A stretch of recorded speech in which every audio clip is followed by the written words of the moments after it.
உள்ளத்தை கொள்ளை கொண்டாய்.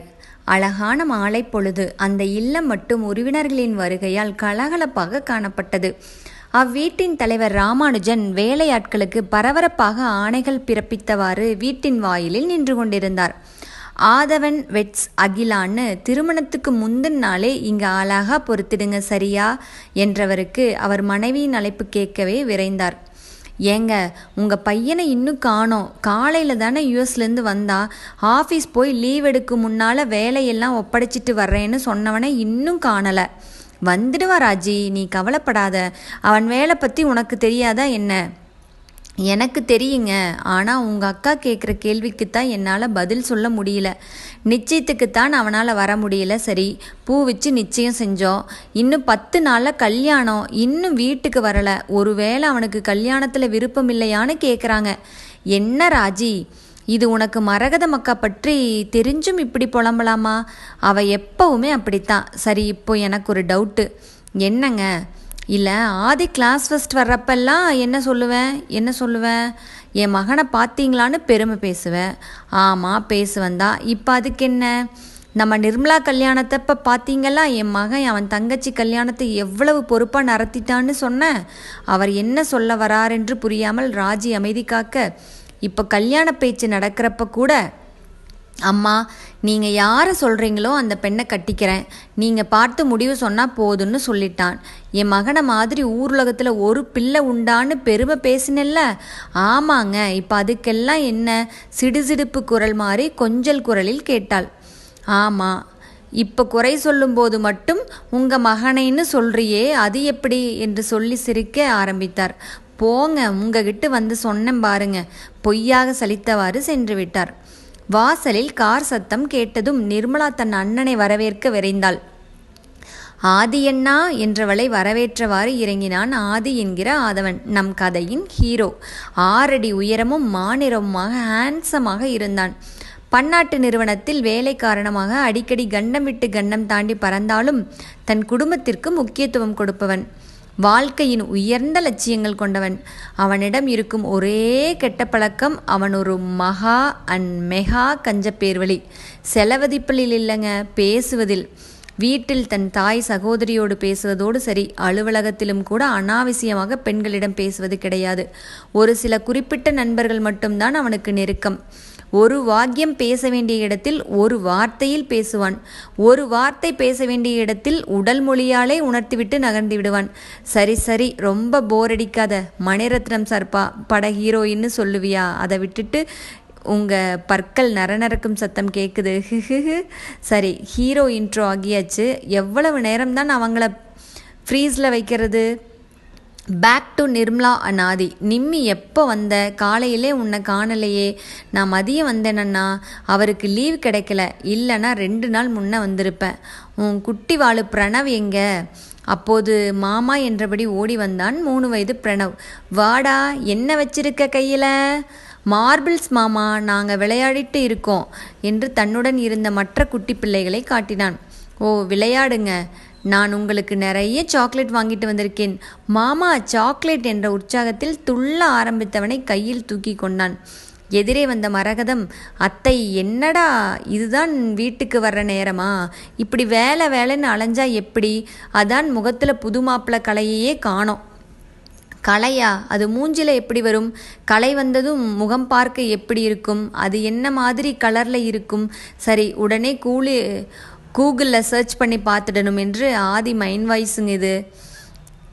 ஒரு புன்னகையோடு ரேமண்ட்ஸ் கடை பொம்மை மாடல் கணக்காக நின்றவனை கிட்டே வந்து நெருங்கிய மரகதமத்தை, ஏண்டா பொண்ணை உனக்கு பிடிச்சிருக்கா இல்லையா என்று தொடரும் முன், பிடிச்சிருக்கத்த என்றான் அவசரமாக. அப்படின்னா சரி, ஆனால் உனக்கு மட்டும் எதுவும் பிரச்சனைனா அத்தை கிட்ட சொல்லிடு. என்ன, நம்ம சொந்தத்தில் இத்தனை பொண்ணு இருக்க உங்கள் அம்மா அசல்ல போய் எதுக்கு தேடினா என்ற தொணதொணப்பிலிருந்து காப்பாற்ற யாதாவது வரமாட்டாங்களா என்று தேடிய போது, என்னடா புதுமாப்பிள என்று தங்கை கணவன் ரவியின் குரல் கேட்டு நிம்மதியானவன், ஹாய் ரவி, எப்படி இருக்கீங்க என்றவனிடம் உச்சாரமாக கரம் குலுக்கி கொண்டான் ரவி. ஏற்கனவே உறவு வட்டத்தில் இருந்த காரணத்தால் அவர்கள் இருவருக்கும் இடையே ஆழமான நட்புறவு உண்டு. ரவி, உன்கிட்ட ஒரு விஷயம் பேசணும், கொஞ்சம் பொறு, உன் குட்டி பையனை அம்மா கிட்ட கொடுத்துட்டு வாரேன் என்று ரவியை காக்க வைத்து விட்டு அம்மாவிடம் போய் கொஞ்சம் செல்லம் கொஞ்சி சமாதானம் செய்து, அம்மா பிரணவுக்கு சாக்லேட் கொடுங்கம்மா என்று சொல்லி அவனை தாயிடம் கொடுத்துவிட்டு ரவியை அழைத்து தன் ரூமில் கூட்டிச் சென்றான். ரவி, எனக்கு ஒரு ஹெல்ப் செய்வியா? என்னடா அது? அது என்ன ஆச்சு உனக்கு? எனக்கு கல்யாணத்துக்கு முன்னாடி ஒரே ஒரு தடவை பொண்ணை பார்க்கணுண்டா. பொண்ணு எப்படி இருப்பான்னு கூட எனக்கு தெரியாது. ஏய், கல்யாண கார்டில் உங்கள் 2 பேர் ஃபோட்டோவும் இருக்குதே. பூ வச்ச அன்னைக்கு கூட உனக்கு ஃபோட்டோ அனுப்பியிருக்கீங்களேடா. அது இத்தினூண்டு ஃபோட்டோ. நிச்சயதார்த்த ஃபோட்டோவில் முகமே தெரியல. சுற்றி எல்லோரும் நின்றுக்கிட்டு முகம் முழுக்க சிரிப்பை பூசிக்கொண்ட ரவி, ஏண்டா கல்யாணத்துக்கு நாங்கள் எல்லோரும் சுற்றி நிற்காமலா இல்லை? சோ, சும்மா இருடா.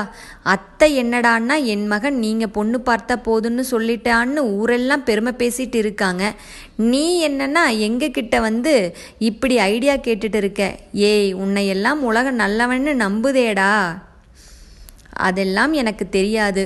இது உன்னால் மட்டும்தான் செய்ய முடியும் ரவி. ஆனால் ஒன்று, நான் அங்கே போகிறது அவங்களுக்கு முன்னமே தெரியக்கூடாது. எனக்காக அவங்க தடபுடல் செய்கிறது எனக்கு பிடிக்காது. அதான் என்றவனை, என்னடா இவ்வளவு தீவிரமாக பேசிகிட்ருக்க? அப்படின்னா கொஞ்ச நாள் முன்ன வந்திருக்கலாம்ல. இப்போ கல்யாணத்துக்கு 10 நாள் முன்ன சந்திக்கணும்னா நான் என்ன செய்யறது? அதுவும் அவங்களுக்கு சொல்லவும் கூடாதுன்னா அது எப்படி? சரி, நான் ஏதாவது ஏற்பாடு செய்கிறேன் என்று ரவி சென்று விட்டான். அவன் சென்றதும் ஓய்வெடுக்க படுக்கையில் சரிந்தவன் 4 நாள் முன்பு வந்த அவன் நண்பன் குறித்த செய்தி குறித்து சிந்தனையில் ஆழ்ந்தான். சுந்தர் சில மாதங்கள் முன்பு திருமணமானவன். அவனை குறித்து தான் வேறொரு நண்பன் மூலமாக தெரிய வந்தது. சுந்தரின் மனைவிக்கும் தாய்க்கும் பிரச்சனை வந்ததில் அவன் தனி குடித்தனம் போய்விட்டானாம். சுந்தர் அம்மா பற்றி இவனுக்கு நன்கு தெரியும். அவ்வளவு அமைதியான குணம் அவர்களுக்கு. சுந்தரின் மனைவியும் நல்ல மாதிரிதான். ஆனால் என்ன பிரச்சனையோ? அவனாவது சரி, வீட்டில் 2வது மகன்தான். அவன் பெற்றோருக்கு துணையாக அவனுடைய அண்ணன் இருக்கிறான். தானோ வீட்டுக்கு ஒரே பிள்ளை. தனக்கும் திருமணம் முடிந்ததும் மனைவி இப்படி ஏதாவது சொன்னால் என்ற குழப்பம்தான் இப்போது அவன் மனதில். அம்மாவை மட்டும் பெண் பார்க்க சொன்னது தப்போ? ஒருவேளை தானும் கூடவே சென்று முதலிலேயே கல்யாணத்துக்கு பிறகு தனிக்குடித்தனம் எல்லாம் வர முடியாது என்று பேசி முடிவு செய்திருக்க வேண்டுமோ என்ற சிந்தனை அதுதான். எப்படியாவது அந்த பெண்ணை, அவள் பெயர் என்ன, அகிலாவா, பார்த்து பேசிவிட வேண்டும் என்று முடிவு செய்து கொண்டு வந்தான். அதற்காக தான் ரவியிடம் உதவியும் கேட்டுக்கொண்டான். அடுத்த நாள் ரவி, ஏய் மாப்பிள்ள, உனக்கு ஒரு சான்ஸ் இருக்குடா. பொண்ணு வளையல் சைஸ் வாங்கிட்டு வரணுமாம். அதான் நீ உன்னோட ஃப்ரெண்ட்ஸ்க்கெல்லாம் கார்டு கொடுக்க போகிறப்ப வாங்கிட்டு வரேன்னு சொல்லிட்டேன். அப்போது எப்போ அங்கே போக முடியும்னு குறிப்பிட்டு சொல்ல முடியாதால அவங்க கிட்ட சொல்ல வேண்டான்னு சொல்லிட்டேன். சரியா என்று ரவியிடம் கேட்டான். தேங்க்ஸ்டா என்று கூறினான். சரி, எப்படி பேச வேண்டும் என்று திட்டமிட ஆரம்பித்தான். 5 மணி வேளையில் அகிலாவின் வீட்டை அடைந்தவனை அவ்வீட்டின் பூட்டு வரவேற்றது. இப்போ என்ன செய்வதெல்லாம் என்று யோசித்தவனுக்கு பக்கத்து வீட்டின் கரகோஷம் ஆர்வத்தை தூண்டியது. என்னவென்று எட்டி பார்த்தால் அங்கே பிறந்த நாள் விழா போலும். ஒரே ஆட்டம் பாட்டமாக இருந்தது. அந்த குழந்தைகள் கூட்டத்தில் சற்றே ஒரு பெரிய குழந்தையாக ரெட்டை பின்னலும் 3/4 தன் டிஷர்ட்டில் விளையாடி கொண்டிருந்த முகத்தை எங்கோ பார்த்த மாதிரி. ஓ, இது அகிலாதானா? இல்லையே. ஒருவேளை அவள் தங்கையாக இருக்குமோ? இல்லையே, அம்மா சொன்னது ரொம்ப நன்றாக ஞாபகம் இருக்கிறது. அவங்க வீட்டில் அவள் ஒரே பொண்ணு, அவளுக்கு 2 அண்ணனுங்க என்று. அப்போ இது அவளாத்தானா? அடக்கடவுளே, இந்த ரிங்கா ரோசஸ் விளையாடுற குட்டி பொண்ணையா எனக்கு கட்டி வைக்கிறாங்க? உயரம் 5 அடி தான் இருப்பா போலையே. எங்கள் அம்மாவுக்கு ஆனாலும் இப்படி ஒரு ஆசை இருக்கக்கூடாது. அமிதாப் ஜெயபாதுரிக்கு அப்புறம் நாங்கள் தானா என்ன? தலை சுற்றலை ஆரம்பித்தது. அவன் வீட்டின் வாயிலில் நின்றது யார் சொல்லி தெரிந்ததோ அவள் மான்குட்டி போல துள்ளி ஓடி வந்தாள். வாங்க வாங்க, நீங்கள் ஆதவன் தானே? உங்கள் ஃபோட்டோ பார்த்திருக்கிறேன் என்று சற்றும் தயக்கம் இல்லாமல் பேசியவளை பதில் சொல்லாமல் பார்த்திருந்தான். அம்மா அப்பா கார்டு கொடுக்க போயிருக்காங்க என்றவள் காஃபி கொண்டு வந்தாள். ஆதவன் வீட்டில் அம்மா அப்பா முதல் நாய்க்குட்டியிலிருந்து கிளி வரை எல்லாவற்றையும் 5 நிமிடத்தில் விசாரித்து விட்டாள். இவளுக்கு மட்டும் எல்லாம் தெரிந்திருக்கிறதே, எப்படி என்று யோசித்து கொண்டிருக்கும் போதே தன் வேலை பார்க்கும் நிறுவனம் குறித்தும் தன் படிப்பு குறித்தும் சொல்லி முடித்தாள். வேறு என்ன பேச என்று தயக்கம் நிலவிய போது, அம்மா உன்னோட அளவு வளையல் வாங்கி வர சொன்னாங்க என்று சொல்லவும் வளையல் ஒன்றை கொண்டு வந்து தந்தாள்.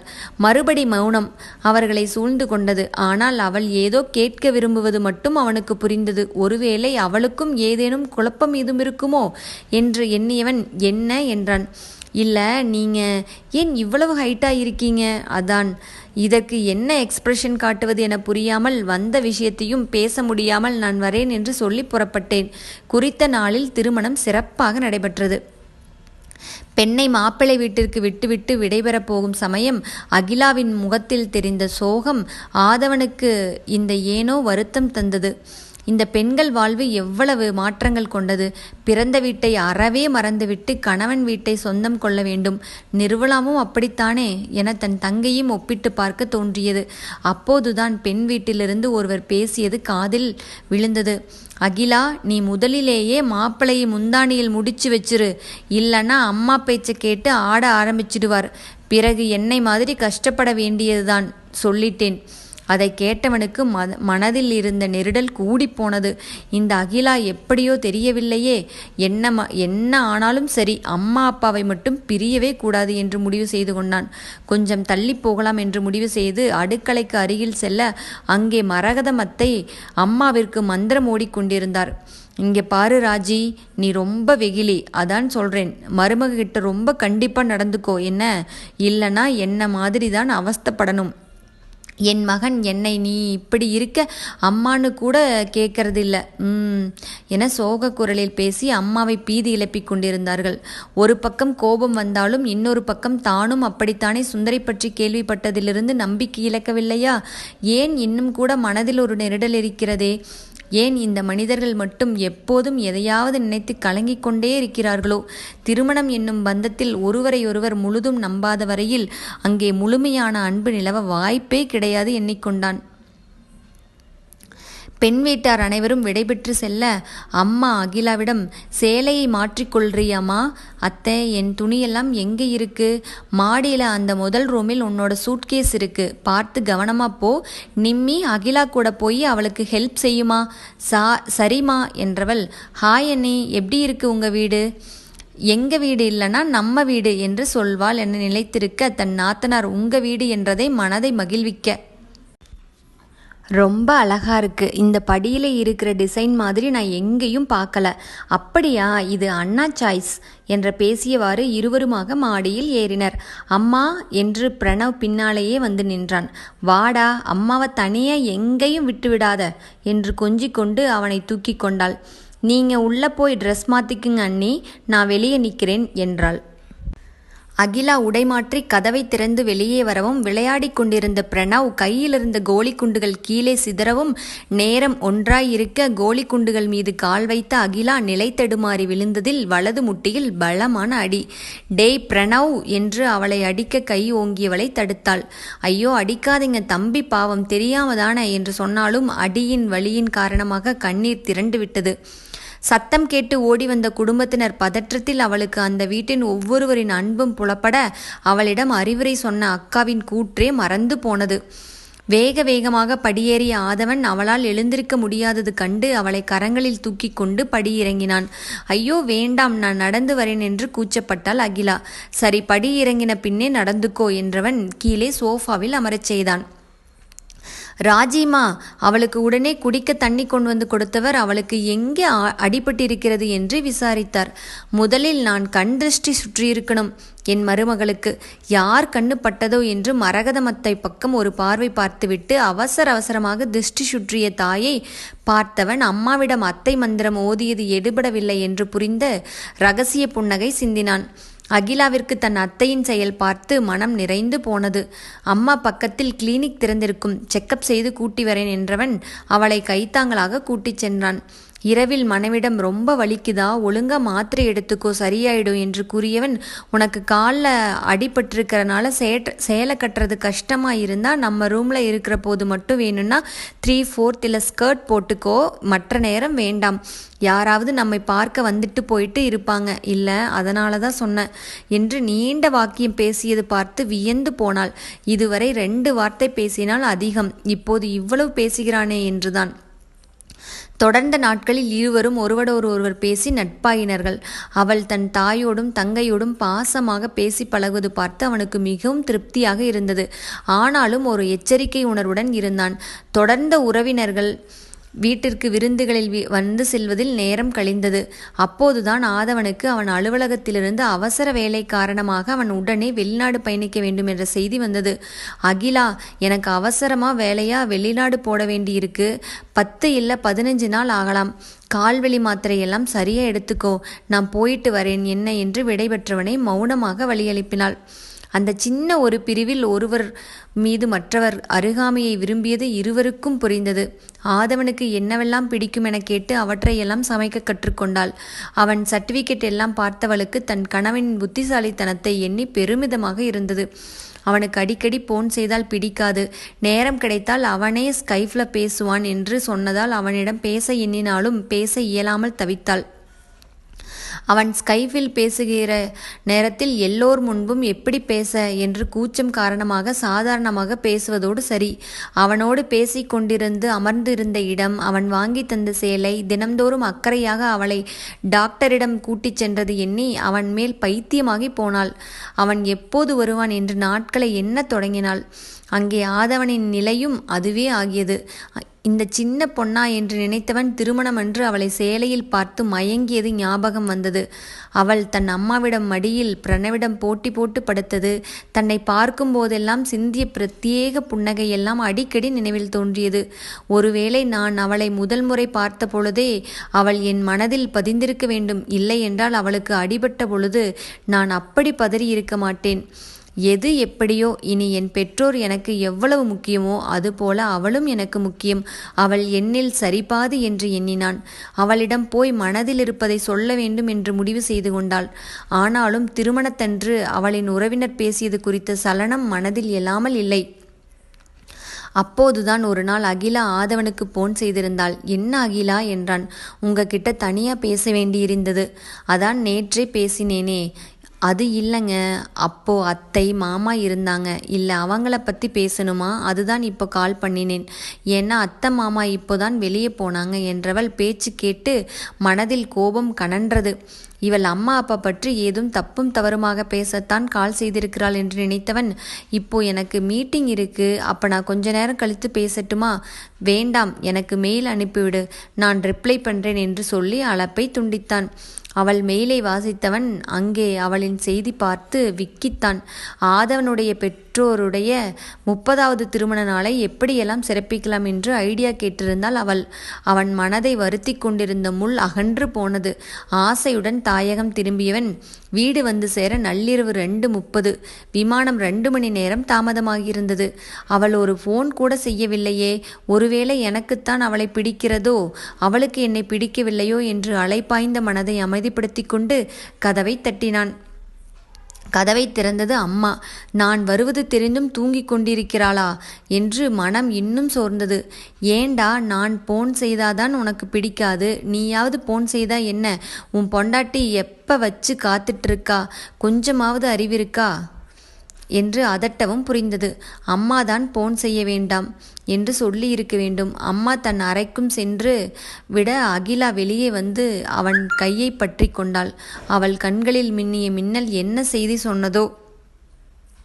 நான் உங்களை ரொம்ப மிஸ் பண்ணேன் தெரியுமா என்று சிறு பிள்ளையாக பேசியவளை பார்த்து மனம் துள்ளியது. ரூமுக்குள் நுழைந்தவனை அதன் நேர்த்தி ஒரு புறம் அசத்தியது என்றாலும் புதிதாக இருந்த ஒரு அடி ஸ்டூல் ஒன்று கவனத்தை ஈர்த்தது. ஆமா, எல்லா பொருளும் என் உயரத்திற்கு இருப்பதால் இந்த ஸ்டூல் அவளுக்கு தேவைதான் என்று நினைத்து சிரித்து கொண்டான். அவனையே பார்த்து கொண்டிருந்த அவள் முகம் கொஞ்சம் குறும்புத்தனமாக மாறியது. நீங்க ஏன் இவ்வளோ ஹைட்டா இருக்கீங்க என்றவள் அந்த ஸ்டூல் அருகே சென்றதும் அதில் ஏறி அவன் கன்னத்தில் ஒரு முத்தம் வைத்தாள். கொஞ்ச நேரம் அதிர்ச்சியில் பேச்சு இயலாமல் நின்றவன், என்ன என்றான். என்ன என்ன, என் ஹஸ்பண்ட், நான் கிஸ் பண்ண, உங்களுக்கு என்ன என்றாள் கெத்தாக. ஏண்டி, இதுக்காகத்தான் கேட்டியா அன்னைக்கு? அப்படி நீங்கள் ஏன் இவ்வளோ ஹைட்டாக இருக்கீங்க அப்படின்னு? பின்ன என்று சிரித்தவளை கைகளில் அள்ளிக்கொண்டவன் அவளை தன்னோடு அணைத்தவாறு படுக்கையில் அமர்ந்து அவள் கொடுத்த ஒரு முத்தத்திற்கு பதிலாக மிக தாராளமாக அள்ளி கொடுக்க தொடங்கினான். நானும் உன்னை ரொம்ப மிஸ் பண்ணேன் குட்டிமா. I love you to Aadhav. அந்த இரவில் அவர்கள் அறையில் கடிகார முட்கள் எழுப்பிய சப்தத்திற்கு இணையாக நெடுநேரம் முத்த சப்தம் கேட்டுக்கொண்டே இருந்தது. அவர்களின் ஆனந்தமான வாழ்க்கை அழகாக ஒரு உன்னத உறவுடன் தொடங்கியது. முற்றும். இந்த கதை பிடிச்சிருந்தா மறக்காமல் உங்களோட ஃப்ரெண்ட்ஸ் அண்ட் ஃபேமிலிக்கு ஷேர் பண்ணுங்கள். ஃபஸ்ட் டைம் என்னோடய சேனல் பார்க்குறவங்களா இருந்தால் சப்ஸ்கிரைப் பண்ணிவிட்டு பாருங்கள். மறக்காமல் அந்த பெல் ஐக்கானை கிளிக் பண்ணுங்கள். அப்போ தான் நான் போகிற ஸ்டோரிஸ் உடனுக்குடனே உங்களுக்கு தெரிய வரும். தேங்க்ஸ் ஃபார் வாட்சிங். பாய்.